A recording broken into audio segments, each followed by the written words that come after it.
स्वागत है बच्चों उत्कर्ष क्लासेज में आपका। उपस्थित हूं मैं गणित से संबंधित कुछ प्रश्न लेकर के। आज के इस क्लासेज में हम देखेंगे गणित से संबंधित एक क्वेश्चंस। यहाँ पर पहला टाइप के अंतर्गत आज हम सीखेंगे गुणनखंडों की संख्या। बच्चों, आमतौर पर गुणनखंडों की संख्या हम जो अवधारणात्मक समझ से निकालते हैं उसमें काफी समय लगती है, तो उनके जरिए भी देखेंगे कि कैसे निकालते हैं सामान्य विधि से, और ट्रिक के माध्यम से यदि आप हल करते हैं तो काफी फास्ट आंसर दे सकते हैं। दोनों तरीका देखिए आप। जैसे क्वेश्चंस में लिखता हूं कि 42 के धनात्मक गुणनखंडों की संख्या ज्ञात करें। गुणनखंडों की संख्या ज्ञात करें।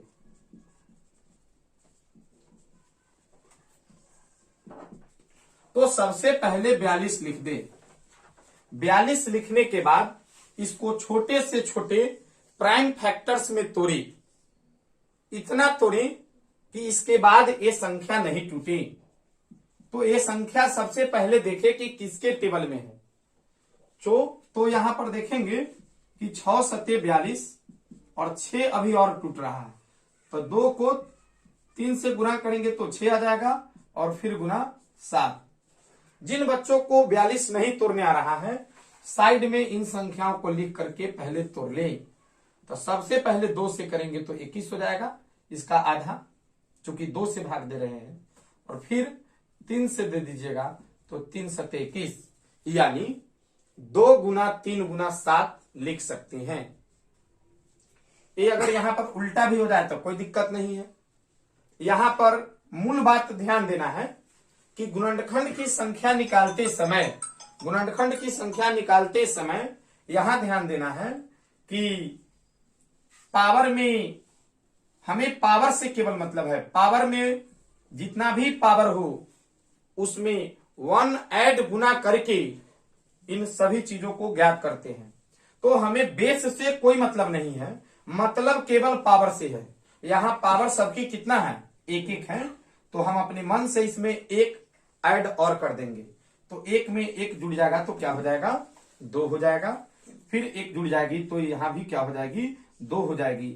और इसमें भी संजोग ऐसा है कि 1 ही है और सभी को आपस में गुना करके लिख देंगे। यानी 42 की कुल धनात्मक गुणनखंडों की संख्या जो होगी वो 8 होगी। सामान्य तौर पर यदि सामान्य विधियों के जरिए यदि देखेंगे तो ये भी देखें कि कैसे ज्ञात करते हैं। आमतौर पर हमारे पहले के बनाने के क्या टेक्निक्स हैं सामान्य विधि के जरिए। तो 42 किससे कटेगा, सबसे पहले 42 लिख लीजिए। तो 1 से कटेगा, 1 के बाद 2 से कटेगा, 2 के बाद 3 से कटेगा, 3 के बाद 6 से कटेगा, 6 के बाद 7 से कटेगा, 7 के बाद 14 से कटेगा, 14 के बाद 21 से कटेगा और 21 के बाद 42 से कटेगा।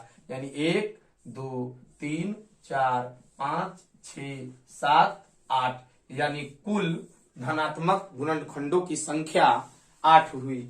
इस विधि से निकालने के बाद कोई भी संख्या आपसे छूट भी सकती है, लेकिन इन प्रविधियों का यदि इन टेक्निक्स का उपयोग करेंगे तो आपसे गुणनखंड की संख्या गलती होने की संभावना बहुत कम रहेगी और आप सटीक आंसर निकालेंगे।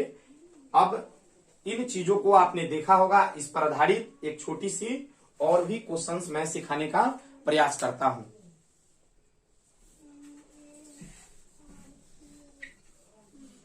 अब 42 के जगह पर आप अपने क्वेश्चंस को बदल लें। अब प्रश्न संख्या 2 में देखिए, 96 के धनात्मक गुणनखंडों की संख्या। तो आप 96 लिख दें और 96 देखें कि किसके टेबल में है।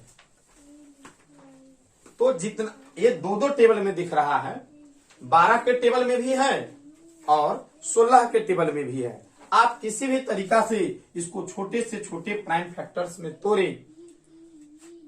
12 में 8 से गुना करेंगे तो 96 आ जाएगी। और इस 12 को तोड़ेंगे तो 4 गुना 3 लिख सकते हैं और इसको 4 गुना 8 लिख सकते हैं।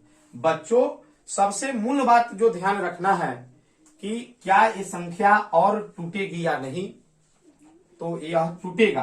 तो 2 गुना 2 गुना 3 करेंगे और फिर इनको तोड़े तो 2 गुना 2 करें। और यह ध्यान रखें कि ये जो 2 गुना 2 लिखे हैं वो इसके लिए लिखे हैं, अभी यह 2 आपका क्या है, बाकी है, इसलिए एक बार 2 और गुना होगा। एक बार रिवर्स जाकर के भी बार बार चेक कर सकते हैं आप कि मेरी लास्ट जो ये लिखे हैं 2 दूना 4 तिहाई 12 इतना हो गया। और फिर देखें 2 दूना 4 4 दूना 8। अब यहां देखें कि 2 कितने हैं, 1 2 3 4 5। तो 2 के पावर में आप 5 लिख सकते हैं। नियम से यदि कहेंगे तो लॉ ऑफ इंडिसेज में आपने पढ़ा होगा, घातांक के नियम में या एक्सपोनेंट के नियम में, कि पावर आधार सेम रहने पर और मल्टीपल में हो, गुना में हो, तो पावर ऐड हो जाती है।